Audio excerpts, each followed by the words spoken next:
Sharada jewellers grand opening July 11న సోమాజిగూడలో first ever factory outlet.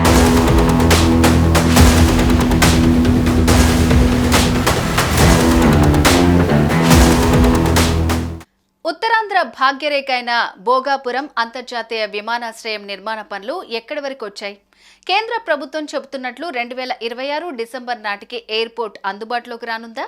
అసలు భోగాపురం ఎయిర్పోర్ట్ ప్రత్యేకతలేంటి? ఈ అంతర్జాతీయ విమానాశ్రయం అందుబాటులోకి వస్తే ఉద్యోగ ఉపాధి అవకాశాలు ఎలా ఉండనున్నాయి? తొలి ఫ్లైట్ ల్యాండ్ అయ్యేది ఎప్పుడు?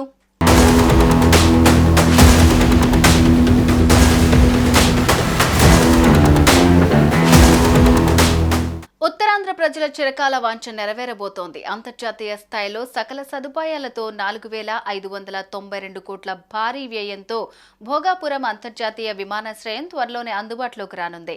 విజయనగరం జిల్లాలోని భోగాపురం వద్ద నిర్మాణంలో ఉన్న గ్రీన్ ఫీల్డ్ విమానాశ్రయం విశాఖకు ఈశాన్యంగా 40 కిలోమీటర్లు, విజయనగరానికి ఆగ్నేయంగా 15 కిలోమీటర్ల దూరంలో ఉంది.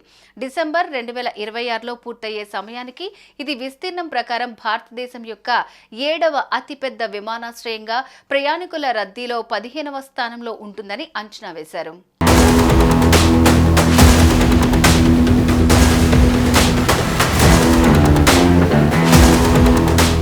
ప్రస్తుతం విశాఖ ఎయిర్పోర్ట్ ద్వారా ఏడాదికి 28 లక్షల మంది ప్రయాణిస్తున్నారు. 2026 నాటికి కొత్తగా ప్రారంభించే భోగాపురం ఎయిర్పోర్ట్ ద్వారా ప్రారంభంలోనే 50 లక్షల మంది ప్రయాణిస్తారని అంచనా వేస్తున్నారు. ఈ విమానాశ్రయాన్ని 60 లక్షల మంది ప్రయాణించే సామర్థ్యంతో నిర్మిస్తున్నారు. ప్రయాణికులతో పాటు 50,000 టన్నుల కార్గో హ్యాండ్లింగ్ చేసే విధంగా కార్గో టెర్మినల్ కూడా నిర్మిస్తున్నారు. ఎయిర్పోర్ట్తో పాటు MRO, maintenance, repair, over hall విభాగం కూడా ఏర్పాటు చేస్తున్నారు. ఈ ఎయిర్పోర్ట్ను సమీప ప్రాంతాల నుంచి అనుసంధానం చేసి త్వరగా సులభంగా చేరుకునే విధంగా కనెక్టివిటీ రోడ్లను కూడా నిర్మించనున్నారు.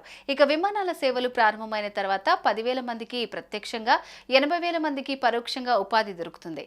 అదేవిధంగా పర్యాటక అభివృద్ధి, ఇతర పెట్టుబడుల ద్వారా మరో 5 లక్షల మందికి ఉపాధి లభించనుంది.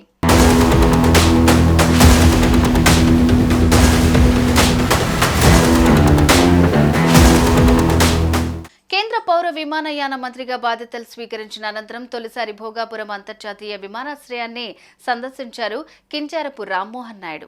అనంతరం విమానాశ్రయ నిర్మాణం పనులను పరిశీలించారు. ముందుగా ట్రంపెట్ నిర్మాణం, జాతీయ రహదారి నుంచి ఎయిర్పోర్ట్ అనుసంధాన రోడ్డు నిర్మాణం గురించి, అందుకు అవసరమైన భూసేకరణపై జిల్లా కలెక్టర్ అంబేద్కర్, జాతీయ రహదారి సంస్థ అధికారులు కేంద్ర మంత్రికి వివరించారు. అనంతరం ఎయిర్పోర్ట్ టెర్మినల్ భవనం నిర్మాణం పనులు పరిశీలించారు. నిర్మాణ పనులపై ఏర్పాటు చేసిన ప్రజెంటేషన్, రన్వే పనులను కూడా కేంద్ర పౌర విమానయాన శాఖ మంత్రి కింజారపు రామ్మోహన్ నాయుడు పరిశీలించారు.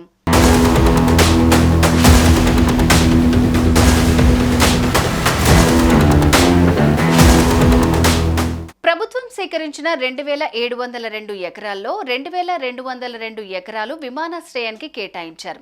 మిగిలిన 500 ఎకరాలను రాష్ట్ర ప్రభుత్వ ఆధీనంలోనే ఉన్నాయి. అవసరాలకు అనుగుణంగా వినియోగించనున్నారు. స్థానికంగానే 140 రకాల అనుబంధ పరిశ్రమలు ఏర్పాటు చేసే అవకాశం ఉంది.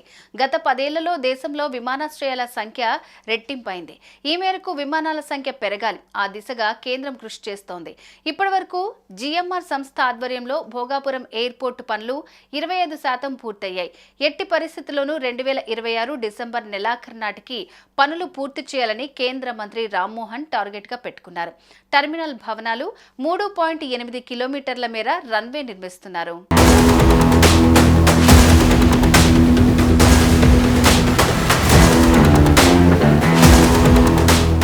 ఈ అంతర్జాతీయ విమానాశ్రయం కార్యకలాపాలు ప్రారంభిస్తే వేలాది మందికి ఉద్యోగ ఉపాధి అవకాశాలు రావడంతో పాటు ప్రభుత్వానికి కూడా పెద్ద ఎత్తున ఆదాయం రానుంది. దీంతో అందరి దృష్టి విమానాశ్రయ నిర్మాణంపైనే పడింది.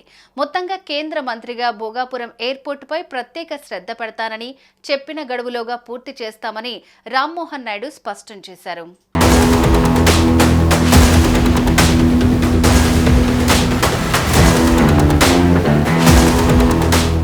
సుమన్ టీవీలో మీ పర్సనల్ అండ్ బిజినెస్ ప్రమోషన్స్ కోసం కింది నెంబర్కి కాంటాక్ట్ చేయండి.